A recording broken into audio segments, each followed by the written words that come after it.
Setahu saya, bila masyarakat kita pergi ke kuburan, apa yang mereka lakukan?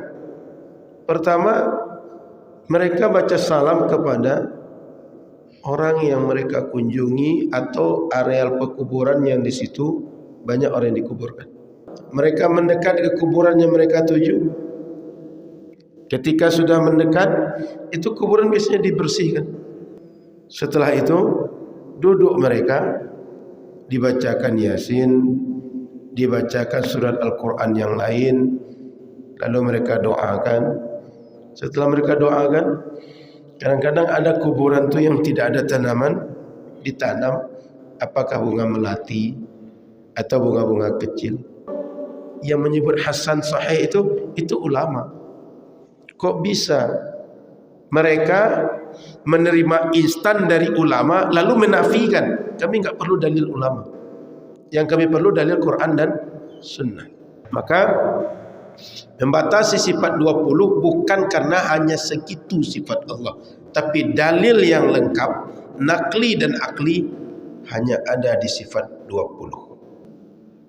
Jadi Allah Subhanahu wa taala ketika memiliki sifat iradah, fungsinya adalah mengkhususkan kepada makhluk satu di antara beberapa yang jaiz terjadi dengan dia, sifat kudrah.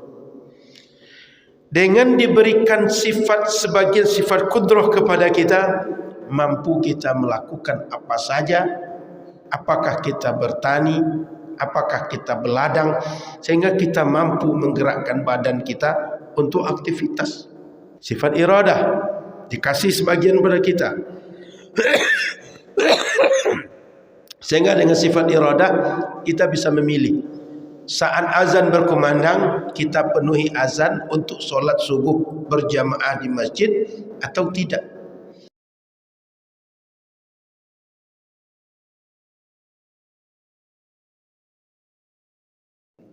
Di dalam komunikasi masyarakat awam itu kadang-kadang ada yang secara zahirnya itu pendapatnya sekilas nampak benar, tapi secara hakikinya itu pendapat itu berbahaya.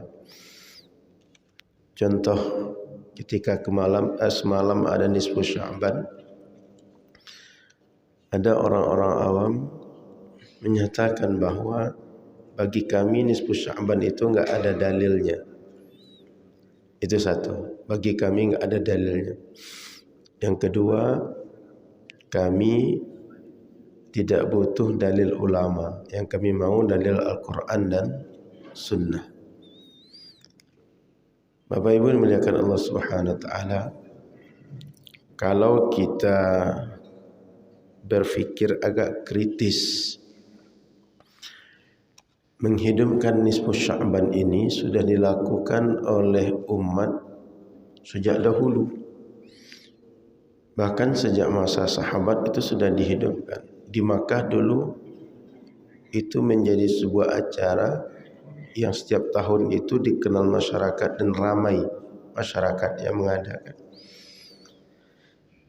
Secara nalar, bila sebuah amalan sudah dibuat oleh orang banyak, dibuat di banyak tempat, dibuat di banyak generasi, artinya generasi dulu setelahnya membuat, itu secara nalar tidak mungkin ajaran itu adalah ajaran tak berdasar. Tidak mungkin ajaran itu ajaran yang salah. Kenapa? Kalau ajaran itu salah, lalu orang yang hidup di generasi itu orang berilmu membiarkan ajaran yang salah, berarti orang berilmu tidak amanah dengan ilmu mereka. Karena ada yang salah tapi dibiarkan. Kalau seandainya ajaran itu salah, orang berilmu waktu itu juga membuat, ini indikasinya amalan itu tidak salah. Karena orang berilmu yang mengerti apa yang benar dan apa yang tidak benar. Maka Bapak Ibu yang dirahmati Allah Subhanahu wa taala, apapun yang dibuat oleh masyarakat Ahlus Sunnah hari ini, itu semuanya ada dalilnya. Hanya saja masalahnya kita tidak tahu yang mana satu dalil yang menjadi pijakan amal yang kita buat. Kitanya tidak tahu, bukan dalilnya yang tidak ada.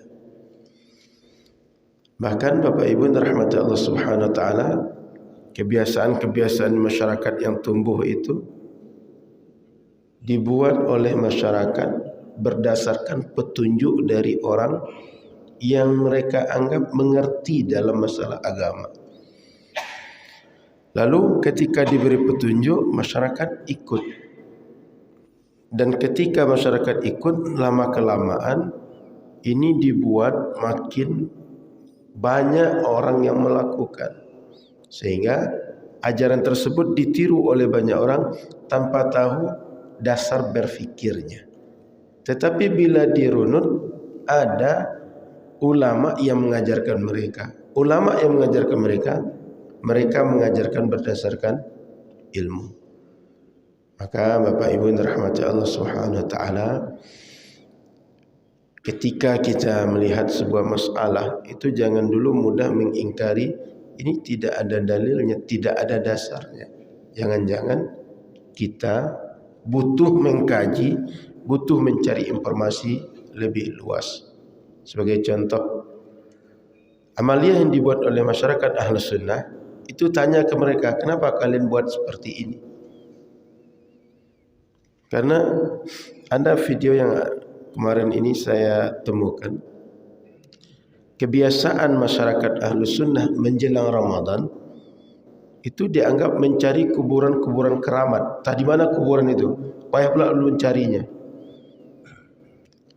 Lalu kalau tak datang ke kuburan keramat itu, rasanya kita ini tidak afdal menghadapi Ramadan.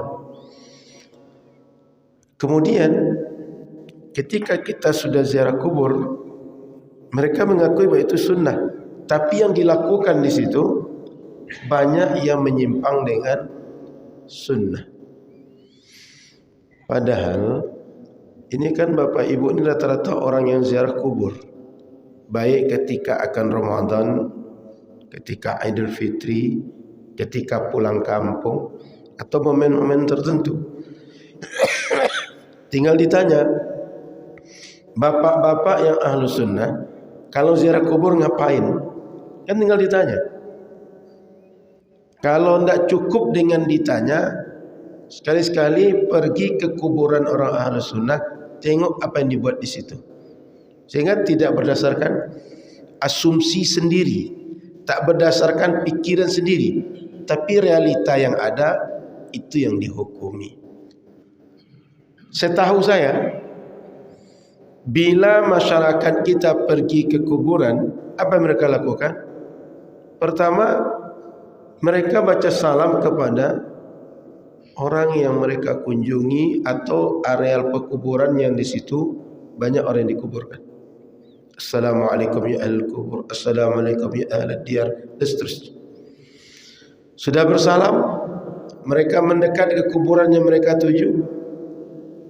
Ketika sudah mendekat, itu kuburan biasanya dibersihkan. Dibersihkan dalam artian kalau agak semak, kalau agak tinggi ilalang, agak tinggi rumput, agak banyak tanaman tumbuh sehingga nampak macam tak terurus, dibersihkan, dirapikan. Setelah itu duduk mereka, dibacakan Yasin, dibacakan surat Al-Quran yang lain, lalu mereka doakan. Setelah mereka doakan, kadang-kadang ada kuburan tu yang tidak ada tanaman, ditanam apakah bunga melati atau bunga-bunga kecil. Kemudian mereka siram. Selesai itu balik. Jadi yang dibuat oleh masyarakat yang seperti itu, bila kita cari dalilnya atau kita tanya dalilnya, itu semua ada dalilnya.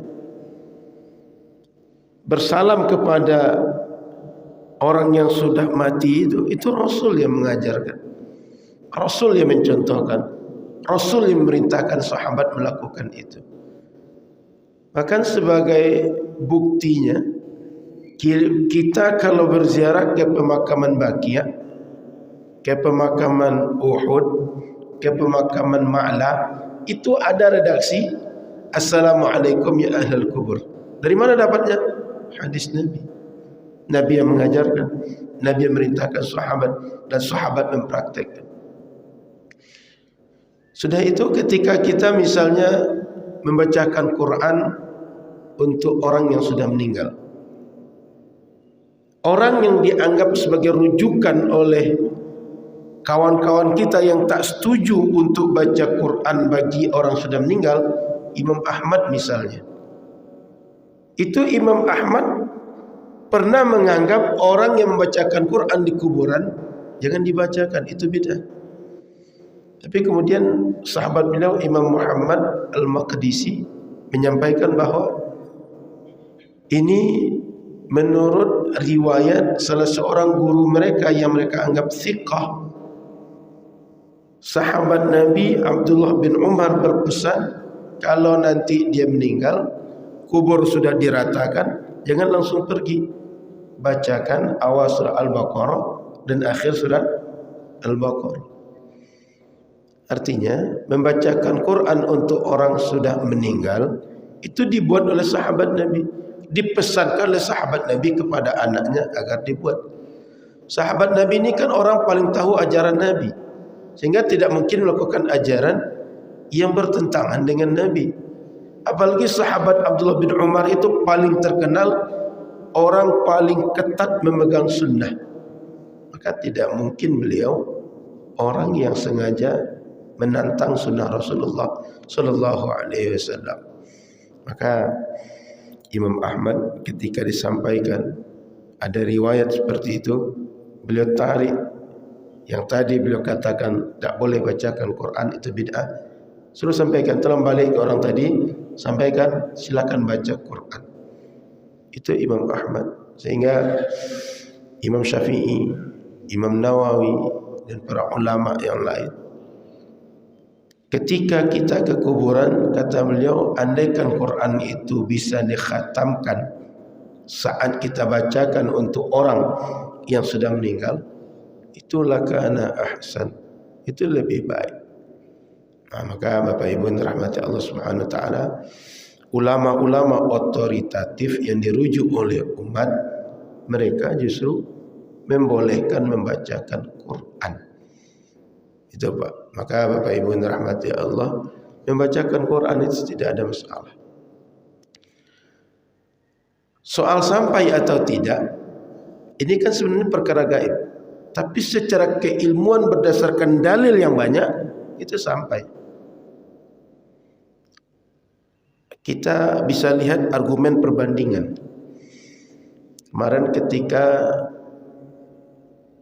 Ustaz Abdul Yazid Abdul Qadir Jawas itu kan disolatkan di kuburan beliau oleh jamaah beliau yang datang tak sempat menyolatkan di masjid, lalu datang ke kuburan solatkan di situ. Argumentasinya hadis Nabi dalam riwayat Imam Muslim bahwa ada orang meninggal, Nabi tak tahu dia meninggal sehingga Nabi tak menyolatkan. Setelah dikuburkan baru Nabi tahu. Ketika disolatkan, itu kan yang menyolatkan orang hidup, yang disolatkan orang sudah meninggal. Solat, di dalam solat itu ada amaliyah membaca Quran, mendoakan mayit. Al-Fatihah itu kan Quran. Allahumma ighfir lahu warhamhu wa'afihi wa'fu anhu. Itu orang hidup mendoakan orang sudah meninggal. Maka di dalam solat kita membaca Quran dan mendoakan mayit, itu semua disyariatkan dan itu bermanfaat bagi mayit.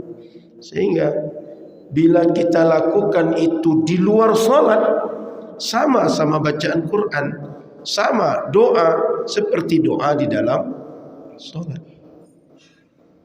Jika solat yang di dalamnya ada bacaan Quran, ada selain bacaan Quran, itu boleh. Amalan sebagian daripada solat itu bila dilakukan lebih boleh untuk dibuat. Maka Bapak Ibu yang dirahmati Allah Subhanahu wa taala, menjadi aneh ketika ada amalia sebenarnya banyak dalilnya, banyak penjelasan ulama, cuma kita ini belum merujuk kepada orang yang kita anggap dia salah dalam beramal. Sehingga kalau orang Ahlus Sunnah yang ziarah kubur, tanya ke mereka, kalian ngapain? Yang kalian buat apa? Maka tadi baca Quran, bersalam kepada yang dikubur, itu ada dalilnya. Sudah itu ketika kita mendoakan, lebih banyak lagi dalilnya mendoakan orang yang sudah meninggal.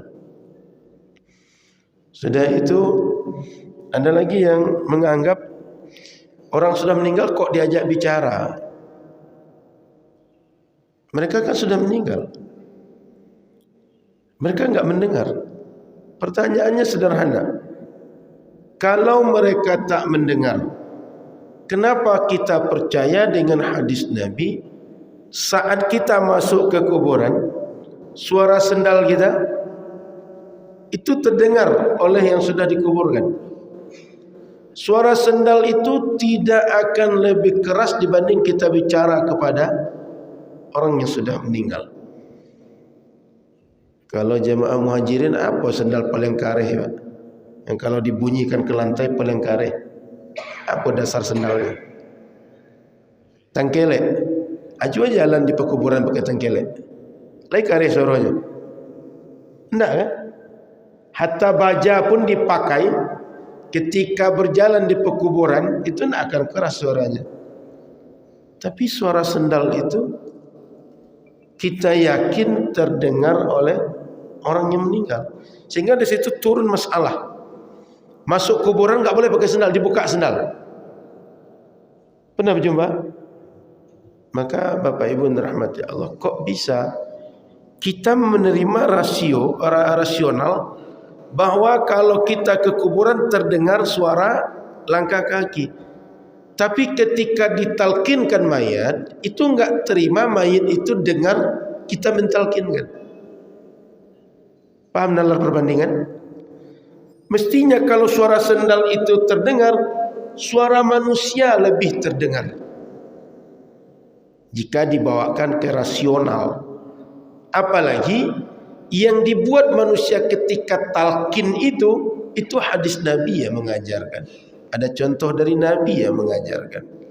Sehingga Bapak Ibu yang dirahmati Allah Subhanahu wa taala, balik kepada kasus tadi, kalau orang Ahlus Sunnah ziarah kubur, lalu kita menuduhnya melakukan perbuatan menyimpang dari syariat, melakukan perbuatan bid'ah, sudahkah kita klarifikasi ke mereka apa yang kalian buat?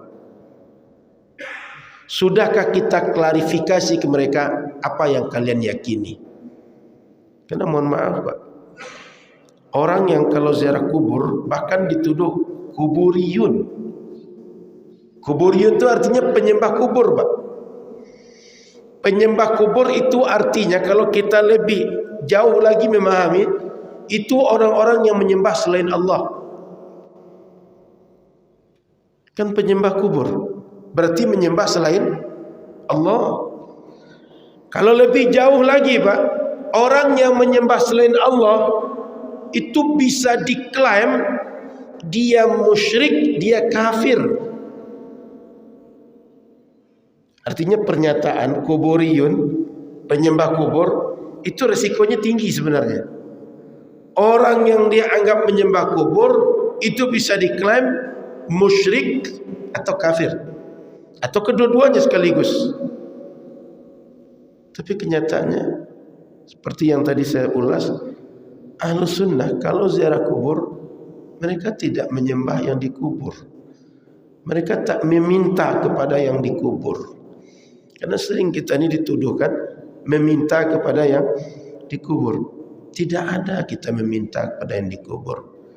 Yang kita lakukan adalah meminta kepada Allah, bukan meminta kepada yang dikubur. Maka Bapak Ibu yang dirahmati Allah Subhanahu wa taala, yang berziarah kubur itu banyak. Mayoritas. Dan bisa dibuat statistik, bisa dibuat data kuesioner siapa yang ziarah kubur, apa yang mereka buat. Dan bila ada praktek yang salah di kuburan, itu kita mesti klarifikasi lagi, Pak. Salah itu apakah karena dia salah dalam menerima informasi, atau memang ajaran yang sampai ke dia salah? Jangan-jangan dia ini orang yang tak mengaji, tak mau bertanya, tak mau duduk di pengajian, lalu datang ke kuburan. Ketika datang di kuburan, aneh-aneh yang dia buat, salah yang dia buat. Perbuatan orang salah karena dia yang tidak tahu, jangan jadikan standar untuk semua orang ziarah kubur sama dengan dia yang salah. Itu tak bisa seperti itu, tidak adil. Makanya kalau kita tengok kitab-kitab fikih ulama, ketika berfatwa itu spesifik, Pak. Ditanya dulu, kamu ngapain? Waktu itu kondisi bagaimana? Di mana? Bagaimana?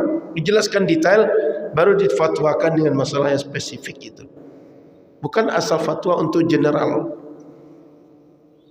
Maka Bapak Ibu yang dirahmati Allah Subhanahu wa taala, balik saya kepada awal tadi, bahwa kalau masyarakat ahlu sunnah yang ziarah kubur yang kita hukumi, tanya ke mereka apa yang mereka buat. Jangan sampai mereka tidak melakukan lalu kita hukumi yang tidak mereka lakukan. Itu berarti dusta, itu berarti framing, itu berarti fitnah terhadap orang karena mereka tak melakukan lalu dituduh melakukan. Itu secara agama berbahaya. Apalagi menuduh banyak umat dengan tuduhan yang tidak benar seperti itu. Maka Bapak Ibu yang dirahmati Allah Subhanahu wa taala, balik kepada pangkal sekali, yang dibuat masyarakat Ahlus Sunnah itu ada dalilnya. Kalau seandainya orang tak mengaji, membuat-buat, baru kemungkinan tidak ada dalilnya. Yang kedua lagi, kami tidak butuh dalil Al-Quran dan Sunnah. Kami tidak butuh dalil ulama. Yang kami butuh dalil Al-Quran dan Sunnah. Pak, kalau memang betul butuh dalil Quran dan Sunnah, di masjid kita banyak Quran, buku-buku hadis banyak sediakan. Cobalah kelola Quran dan hadis itu, simpulkan untuk menghukumi perbuatan harian. Tak mampu kita. Kalau tak dibantu ulama, tidak tahu kita ketika sholat apa yang mesti kita lakukan. Tidak tahu kita kalau kita mesti berniat dan kapan berniat dan bagaimana berniat. Tidak tahu kita kalau dalam sholat mesti baca Fatihah. Semua kan surat dalam Quran banyak.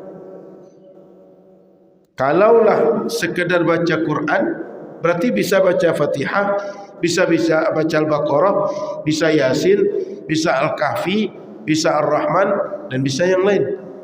Tapi yang mana sebenarnya syariat menyuruh kita baca? Kalau tidak ulama mengajarkan, tidak tahu kita.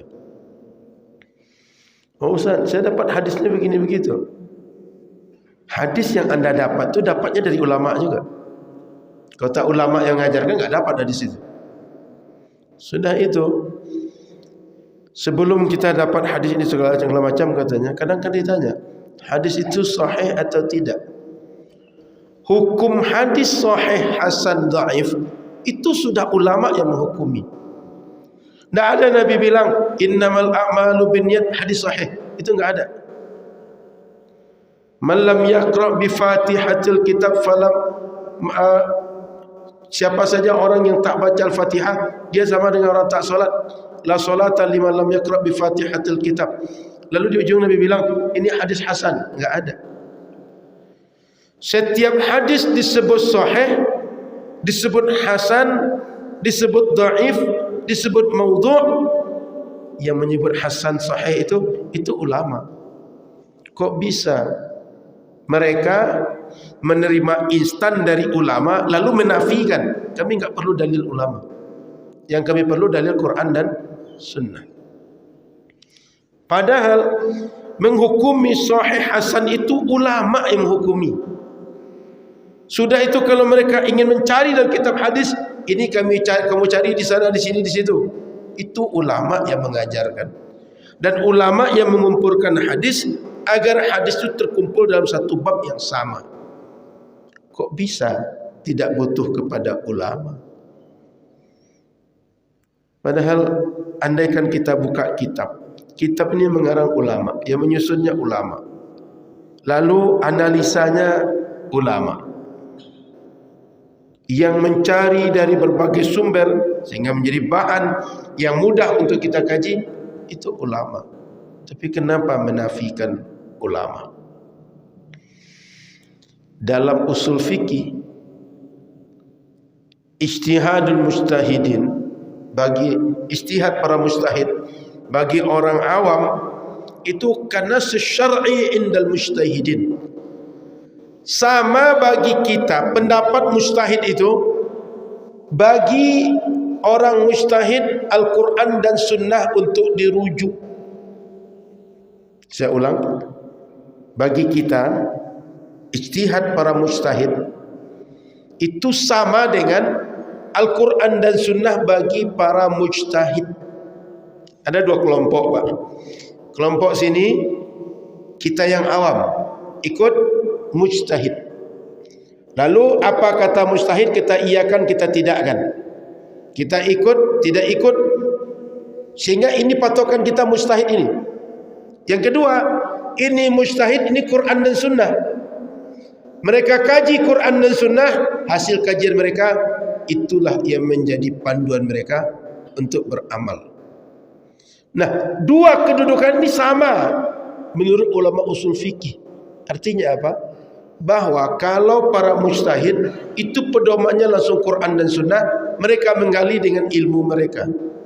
Kita karena tidak punya ilmu seperti mujtahid, kita tinggal ikut para mujtahid yang sudah mengkaji Quran dan Sunnah dengan ilmu mereka, dengan bekal husnuzan bahwa mereka amanah dengan ilmu mereka.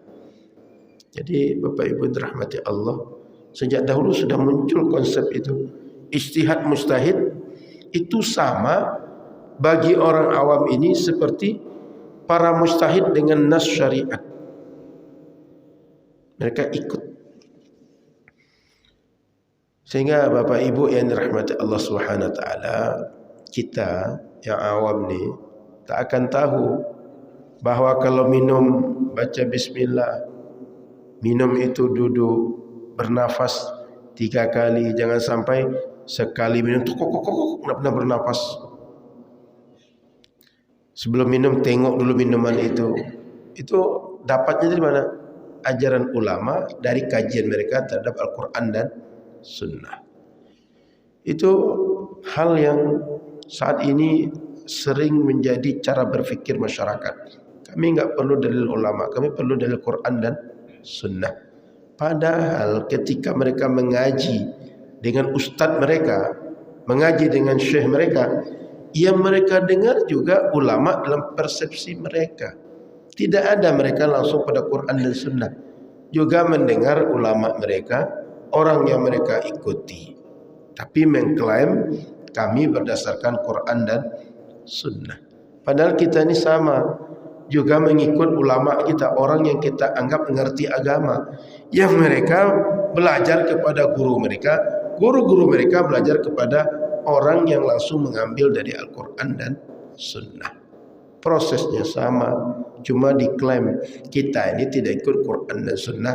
Mereka ketika belajar dengan guru mereka, belajar langsung dari Quran dan Sunnah.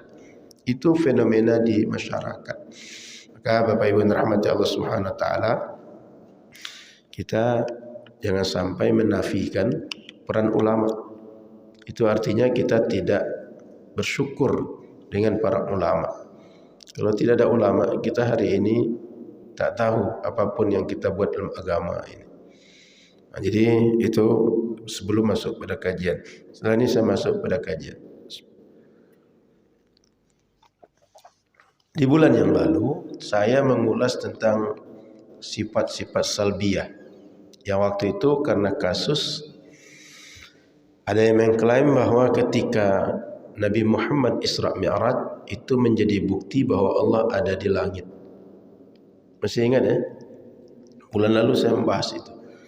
Lalu saya sebutkan bahawa klaim itu tak sesuai dengan fakta. Dari mana dasarnya? Dari sifat-sifat Allah, sifat qidam, sifat baqa, mukhalafatuhu lil hawadis, qiyamuhu binafsihi. Kita jabarkan di bulan yang lalu. Subuh ini saya tambahkan dengan sifat ma'ani. Sifat ma'ani ini kalau kita melihat dalam sifat 20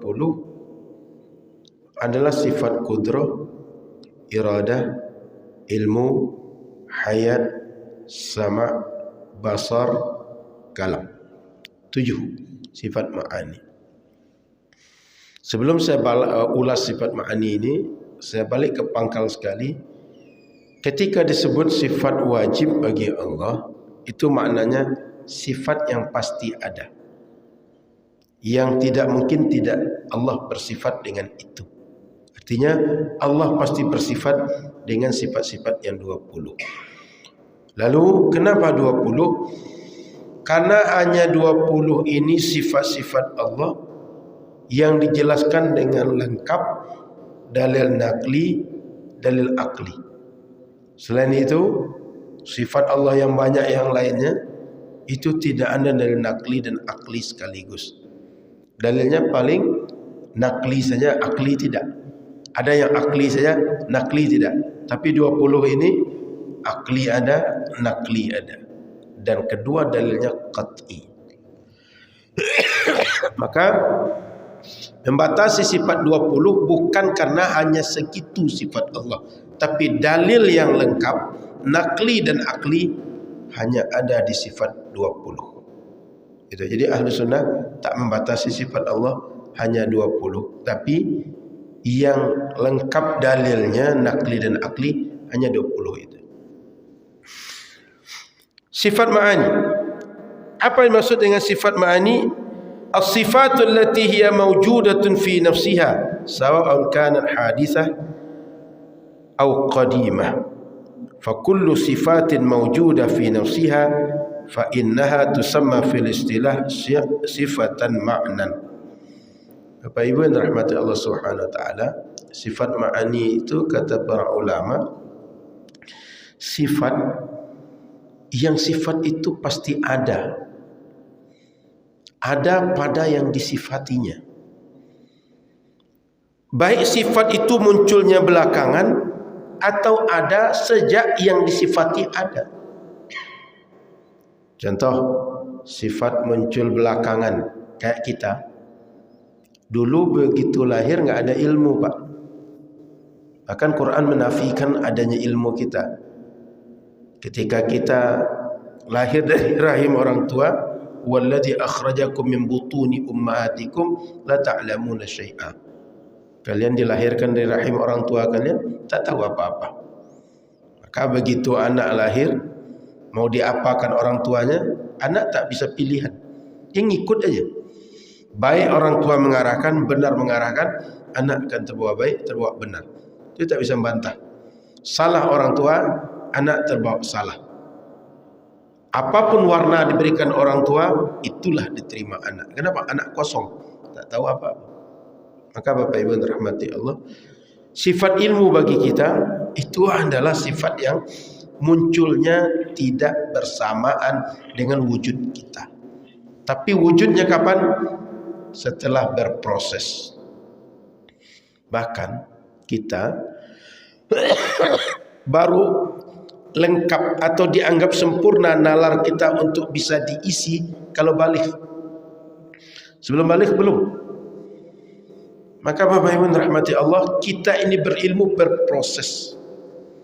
Jangankan berilmu, melihat saat kita baru lahir itu daya lihat kita enggak sama dengan melihat sekarang. Termasuk indera kulit merasa dan semua yang potensi di badan kita itu munculnya tidak langsung begitu kita wujud sifat itu ada, enggak. Kemudian kalau Allah Subhanahu wa taala segala sifatnya bersifat qadim. Apa makna qadim? Dia wujud tanpa ada dulu permulaan.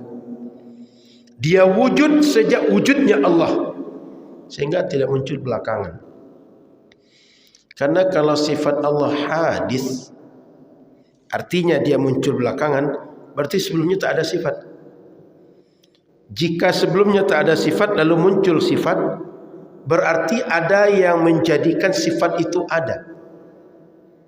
Saya ulang.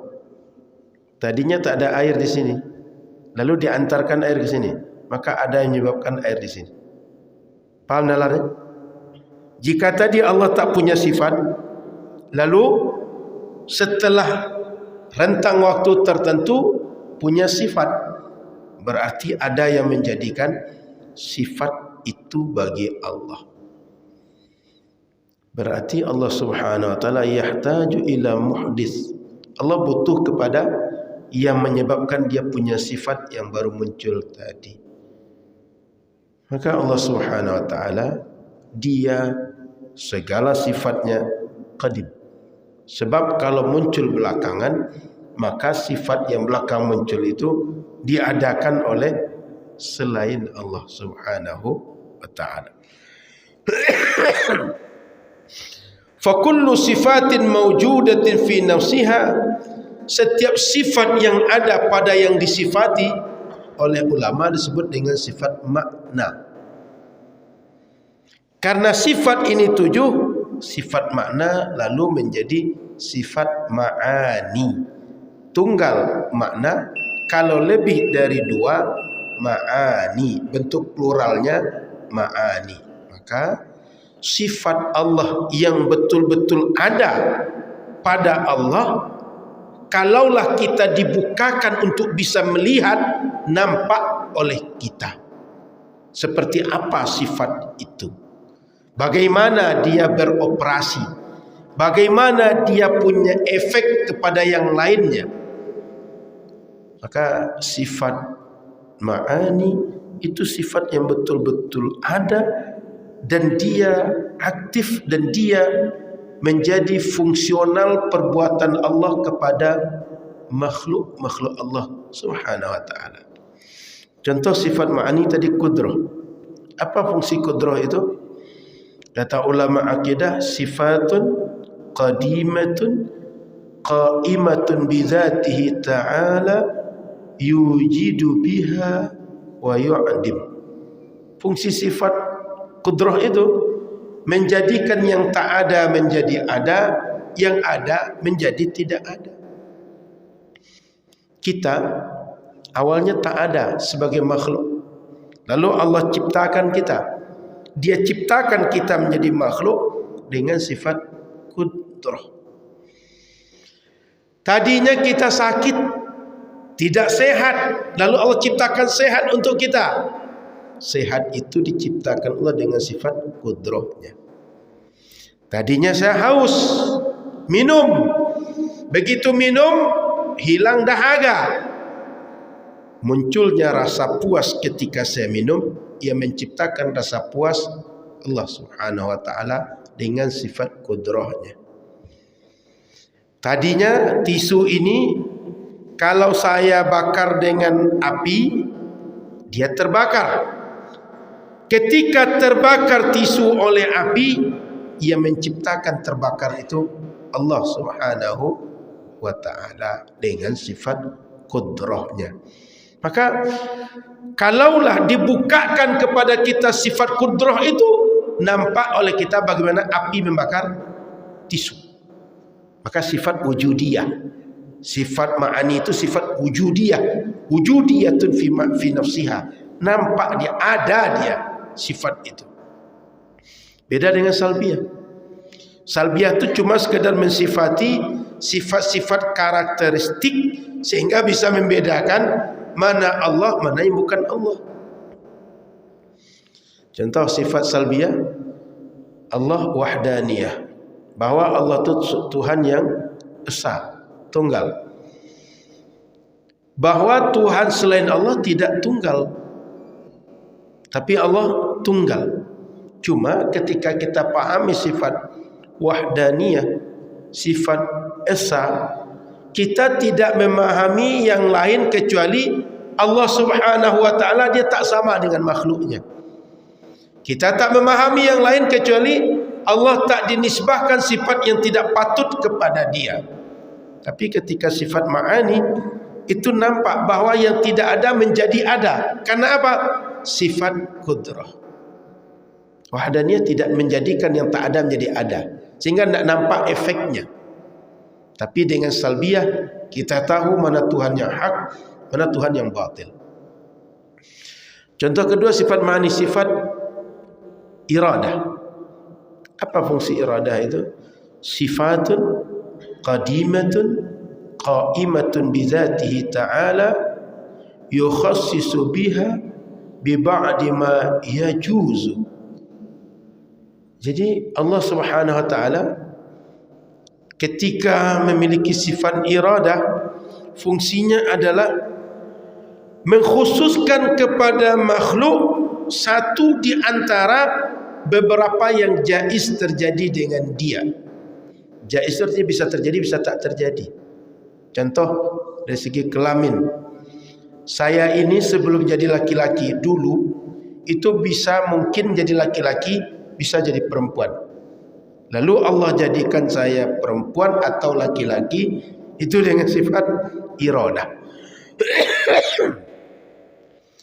Hari ini hujan turun di tempat kita atau tidak, dijadikan tempat kita hujan, tempat orang tidak, itu dengan sifat iradah Allah. Dikhususkan hujan hanya di sini. Hari ini saya ada rezeki atau tidak, dikhususkan saya dapat rezeki, itu dengan sifat iradah. Orang tak dapat, saya dapat dengan sifat iradah. Hari ini saya sehat, dikhususkan saya sehat dibanding orang lain yang tak sehat dengan sifat iradah. Hari ini ada anak bujang dapat jodoh, dikhususkan dia dapat jodoh dengan orang yang berjodoh dengan dia, itu dengan iradah. Karena kan misal laki-laki dengan perempuan, perempuan itu kan semuanya sama, bisa dinikahi dia selain yang dilarang oleh syariat. Tapi Allah jadikan dengan si fulanah, itu dengan iradah Allah, dikhususkan dia berjumpa jodohnya dengan si fulan. Maka sifat Allah Subhanahu wa ta'ala iradah ini wujudiyah, nampak. Orang yang tak berjodoh menjadi berjodoh dengan si fulan. Termasuk pagi ini kita bisa hadir di Masjid Muhajirin, atau tidur di rumah, atau bermain, atau jogging, atau nonton, juga dengan iradah Allah Subhanahu wa ta'ala. Maka Bapak Ibu yang dimuliakan Allah Subhanahu wa ta'ala, pagi ini kita bisa berbagai aktivitas, tapi kita mengaji dengan iradah Allah Subhanahu wa ta'ala juga. Maka sifat ma'ani itu sifat yang menampakkan kesempurnaan Allah, dan dengan sifat ma'ani dia melakukan berbagai apa saja kepada makhluknya. Dan semua sifat Allah Subhanahu wa ta'ala itu dilakukan Allah sejak qadim sampai hari ini kepada makhluknya. Sehingga Quran mengatakan kullu yaumin huwa fi sya'n. Allah selalu mengurus makhluknya. Jadi jangan dikira karena sifat-sifat Allah itu bersifat qadim, sebelum ada makhluk semua sifatnya sudah berfungsi, lalu setelah makhluk ada dia akan seperti autopilot. Tidak. Allah tidak lagi melakukan apapun kepada makhluk. Tidak. Allah Subhanahu wa ta'ala dia fa'alul lima yurid. Dia lakukan semua yang menjadi iradah dia. Maka Bapak Ibu yang dirahmati Allah Subhanahu wa ta'ala, sifat nafsiyah, sifat ma'ani itu adalah sifat yang wujud pada zat Allah, dan semua sifat itu adalah sifat mutlak dari Allah Subhanahu wa ta'ala, yang dia tidak ada illahnya, tak ada dasar, tak ada sumber, tak ada alasannya kok Allah bersifat begitu? Tidak. Tapi itu adalah sifat kesempurnaan Dia. Maka Bapak Ibu yang dimuliakan Allah Subhanahu wa taala, sifat-sifat ma'ani itu sifat menunjukkan kesempurnaan Allah. Dan sifat itulah yang juga diberikan kepada makhluk sebagiannya. Sehingga dengan sifat itu sebagian diberikan pada makhluk, kita hari ini bisa menjalani kehidupan kita. Contoh, sifat kudrah. Dengan diberikan sifat sebagian sifat kudrah kepada kita, mampu kita melakukan apa saja. Apakah kita bertani, apakah kita beladang, sehingga kita mampu menggerakkan badan kita untuk aktivitas. Sifat iradah dikasih sebagian pada kita. Sehingga dengan sifat iradah kita bisa memilih. Saat azan berkumandang, kita penuhi azan untuk solat subuh berjamaah di masjid atau tidak. Dengan sifat iradah, Ramadan datang, kita puasa sebulan penuh atau tidak, kita pilih melaksanakan puasa. Ketika musim haji datang, kita pilih menjalankan ibadah haji sebagai ketaatan dari syariat. Dengan apa kita milih? Iradah yang Allah berikan ke dalam diri kita. Maka sifat kudrah dan iradah dan sifat ma'ani yang Allah berikan kepada kita, itu seandainya sifat itu tidak diberikan aturan oleh syariat dengan Quran dan Sunnah, itu manusia bisa lalim, bisa zalim dia. Kenapa? Kemampuan dia bisa mengeksploitasi orang lain. Yang kuat bisa memakan yang lemah, yang kuat bisa menindas yang lemah. Maka oleh Allah tak dikasih sifat ma'ani itu saja, dikasih panduan bagaimana menggunakan. Maka ada wahyu, ada Quran, ada sunnah. Tidak hanya Quran dan sunnah, dikirim Nabi dan Rasul menjelaskan maksud Quran dan sunnah, sehingga syariat itu dipahami dengan baik, dijalankan dengan benar oleh umat Nabi Muhammad sallallahu alaihi wasallam. Terakhir penutup kajian pagi ini, sifat-sifat Allah yang ma'ani itu objeknya beda-beda. Artinya dengan sifat kudrah dan sifat iradah apa yang bisa terjadi? Dengan sifat sama, dengan sifat basar apa yang bisa terjadi? Itu beda-beda objeknya. Artinya kalau sifat kudrah dan iradah hanya berlaku pada ranah mumkinat saja, pada ranah yang jaiz saja. Kalau masih ingat bapak-bapak, hukum akal manusia itu cuma 3. Wajib, mustahil, jaiz. Wajib pasti terjadi, mustahil pasti tak terjadi, jaiz bisa terjadi, bisa tidak. Wajib pasti iya, mustahil pasti tidak, jaiz bisa iya, bisa tidak. Kudrah iradah hanya berlaku pada yang jaiz saja, tidak berlaku pada yang pasti ada, tidak berlaku pada yang tidak pasti ada. Saya ulang, yang kudrah iradah hanya berlaku pada yang jaiz saja, tak berlaku pada yang wajib, tak berlaku pada yang mustahil. Kita tengok efeknya apa. Bapak-bapak mungkin pernah ditanya orang hal-hal yang sifatnya secara sekilas pertanyaan, padahal dia tidak. Contoh, bisa tidak Allah menciptakan Tuhan Allah yang lain? Paham? Allah ini ciptakan lagi Tuhan Allah satu lagi. Bisa tidak? Kalau paham konsep barusan, itu Allah pasti tak menciptakan Allah yang baru. Kenapa? Kalau Allah menciptakan Allah yang baru, berarti wujudnya Allah tak wajib. Wujudnya Allah itu adalah bersifat jaiz. Bisa ada, bisa tidak ada. Dengan sifat kudrah menjadi ada. Maka Allah Subhanahu wa taala sifat kudrahnya, sifat iradahnya hanya berlaku untuk yang ranahnya jaiz saja. Tak berlaku pada yang wajib, tak berlaku pada yang mustahil. Lalu mungkin ada anak-anak yang mungkin dengan nonton-nonton dia bertanya, "Pa, Mungkin tidak Allah menciptakan ada benda berat sekali, tak bisa Allah mengangkatnya.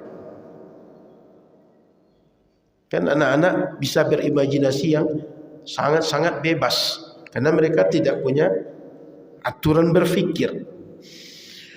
Dibuatnya misalnya bumi ini berat betul sehingga dia tak bisa mengangkat. Paham nalarnya? Maka Bapak Ibu yang dirahmati Allah Subhanahu wa taala, Allah ketika memiliki sifat kudrah dan iradah ini hanya berlaku pada yang bersifat jaiz saja. Yang wajib, yang mustahil itu tak berlaku.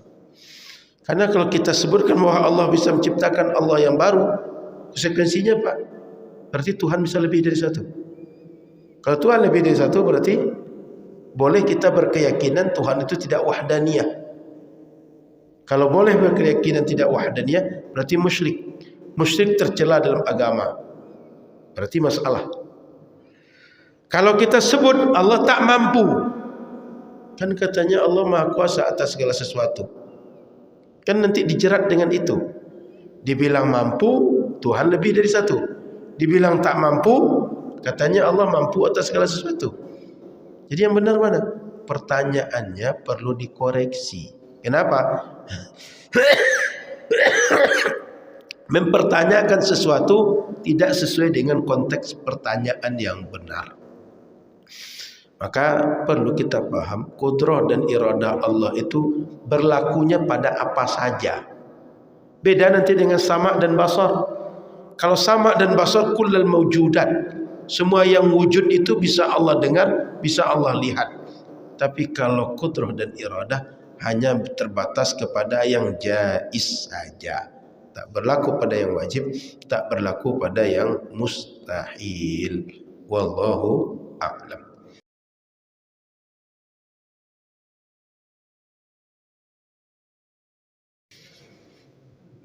Jadi puasa di hari Jumat saja, atau puasa di hari Sabtu saja, atau puasa di hari Ahad saja, itu makruh dalam mazhab Syafi'i. Artinya kalau tunggal hanya Jumat, tidak Jumat dan Sabtu, atau Jumat dan Kamis, itu makruh. Kenapa makruh? Karena di dalam mazhab Syafi'i dan jumhur ulama, Jumat itu adalah waktu untuk ibadah bagi kita. Yang saat itu orang diharapkan mereka punya stamina yang kuat sehingga mereka saat itu tak dianjurkan puasa. Kemudian Sabtu kenapa dimakruhkan? Itu adalah simbol ibadahnya orang Yahudi. Kenapa Ahad dimakruhkan? Karena simbol ibadahnya hari bagi orang Nasrani. Itu sebabnya kalau tunggal hanya Sabtu, hanya Ahad, hanya Jumat itu makruh. Maka kalau ingin puasa Jumat iringi dengan Kamis atau Sabtu. Kalau puasa Sabtu iringi dengan Jumat atau Ahad. Kalau puasa Ahad iringi dengan Sabtu atau Senin. Itu prinsip dasar. Kemudian yang diharamkan puasa itu setahun cuma 5 hari. Di hari Idul Fitri, di hari Idul Adha, hari Tasyrik yang 3. Selain itu tidak ada hari yang diharamkan puasa, kecuali karena faktor ragu hari syak, apakah 30 Sya'ban atau 1 Ramadan, sebab tidak terang nampak bulan untuk menentukan kapan awal Ramadan. Itu faktornya jarang terjadi. Tapi yang 5 ini setiap tahun sama, bahwa Ramadan di Idul Fitri, Idul Adha, 3 hari Tasyrik haram puasa. Selain itu tidak. Maka kalaupun tak boleh puasa katanya di nisfu Sya'ban khusus Jumat, itu paling jatuhnya kepada ranah makruh puasa di hari itu. Tetapi kita puasa nisfu Sya'ban itu bukan karena tunggal di hari Jumatnya. Kata kita puasa nisfu Sya'ban karena fadilah nisfu Sya'bannya. Artinya kita tidak sengaja puasa di hari Jumat karena hari Jumat, tapi karena ada fadilah nisfu Sya'bannya. Maka Bapak Ibu, yang makruh tadi dia berdiri tunggal, yang kedua bukan di waktu yang dijelaskan syariat, ada kelebihan di waktu itu. Makanya puasa Asyura itu juga puasa di 10 Muharram saja, tapi dianjurkan diikuti dengan hari yang lain. Jadi Bapak Ibu yang dirahmati Allah Subhanahu wa taala, ketika kita puasa Jumat hanya tunggal dan tidak ada alasan dia puasa itu kita kerjakan sebab ada kesunahannya, itu makruh dalam mazhab Syafi'i. Cukup yang itu, Pak ya? Yang kedua, sifat 20 tadi, bila orang-orang belajar, saya bawa beberapa kitab dasar dalam belajar akidah. Contoh Aqidatul Awam. Itu di dalam nazamnya min wajibil lillahi isyrina sifat. Disebutkan min wajib. Min itu dalam bahasa Arab litab'id. Apa maknanya? Di antara sifat yang pasti ada pada Allah 20 sifat. Maka semua kitab-kitab dasar Ahlus Sunnah mengajarkan Allah itu memiliki segala sifat kesempurnaan dan tidak ada batasnya. Itu konsep satu. Konsep dua, ketika kita kaji sifat itu dengan dalil, yang ada dalilnya nakli dan akli, itu hanya 20 sifat. Artinya wujud itu ada nakli dan aklinya. Qidam ada dari nakli dan aklinya. Baqa dari nakli dan aklinya ada. Sampai sifat mutakallima itu ada dari nakli dan aklinya. Selain itu tidak berjumpa yang ada dari nakli dan akli. Jadi Ahlus Sunnah punya dua konsep tentang menetapkan berapa sifat Allah. Satu, tidak terbatas, semua yang menunjukkan kesempurnaan bagi Allah itu bisa menjadi sifat Allah. Dua, yang dalilnya lengkap dalam nakli dan akli, dijelaskan dengan gamblang oleh syariat, itu hanya sifat 20, Pak. Dan Bapak Ibu perlu pahami, wajib di situ bukan wajib dalam istilah fikih. Wajib di situ ma la yutasawwaru fil aqli adamu. Makna bahasa kita sifat yang pasti ada. Kalau fikih dikerjakan berpahala, ditinggalkan berdosa. Bukan begitu. Artinya Allah kalau tak punya sifat 20 ini dia berdosa. Bukan itu. Itu salah menempatkan ranah istilah. Ada istilah dalam mesin, ada istilah dalam kedokteran. Meskipun sama tapi maksud belum tentu sama. Ini ranahnya akidah. Yang satu ranahnya fikih. Jangan dibawa yang fikih kepada akidah, sehingga salah persepsi. Gitu kira-kira Pak Khairul. Lalu sifat 20 ini oleh para ulama disimpulkan dari berbagai kajian, dan dianggap setelah dikaji, setelah dikritisi, inilah konsep yang bisa menanamkan kepada masyarakat, untuk masyarakat ma'rifatullah, bisa mengenal Allah dengan pengenalan yang benar berdasarkan dalil-dalil syariat. Jadi sifat 20 itu memang kesimpulan ulama dan dianggap oleh ulama dari kajian yang panjang. Itulah yang menanamkan akidah yang benar dalam mengenal Allah Subhanahu wa taala. Dan bila kita paham sifat 20 itu dengan baik, itu bisa membantah berbagai keyakinan batil tentang ketuhanan. Cuma karena kita jarang mengkajinya mendalam, sehingga tidak bisa membedakan pemahaman yang benar dan salah, membantah yang salah, membantah yang syubhat. Maka Bapak Ibu yang dirahmati Allah Subhanahu wa taala, sifat 20 itu dari dulu bukan sekadar sifat untuk dinyanyikan, untuk dihafal, bukan, tapi mengenalkan bagaimana hakikat Tuhan, bagaimana hakikat sifat Tuhan kepada makhluk-makhluk Tuhan, sehingga kenal dengan Tuhan dan bisa membedakan mana Allah Tuhan yang hakiki dengan Tuhan-Tuhan yang lain yang dipertuhankan oleh manusia. Maka belajar sifat 20 itu Bapak Ibu adalah belajar untuk bagaimana seorang muslim mampu mengenal Tuhannya dengan benar, dengan komprehensif. sehingga dia tak salah dalam berkeyakinan. Oleh karena itu, kajian sifat 20 itu bila dipelajari dengan benar menimbulkan tauhid yang benar, menimbulkan keyakinan yang benar. Kalau ada yang gila gara-gara itu, ada yang error gara-gara itu bukan konsep 20-nya yang masalah. Yang mengajarkan dan yang belajar yang bermasalah. Buktinya dari dulu banyak ulama sampai mengarang kitab nggak gila yang ngarang kitab. Dari dulu sampai sekarang banyak alim ulama sampai profesor sampai doktor kalau bergelar akademis nggak gila. Dari dulu sampai sekarang di pesantren, di madrasah, di masjid musola dikaji sifat 20. Orang rata-rata tidak gila. Yang gila 1-2. Berarti yang bermasalah adalah yang mengkajinya, bukan kajiannya bermasalah. Sama macam kita datang ke Muhajirin, balik dari masjid ada sendal orang hilang. Yang hilang itu cuma 1-2, dan itu mungkin setahun cuma sekali kejadiannya.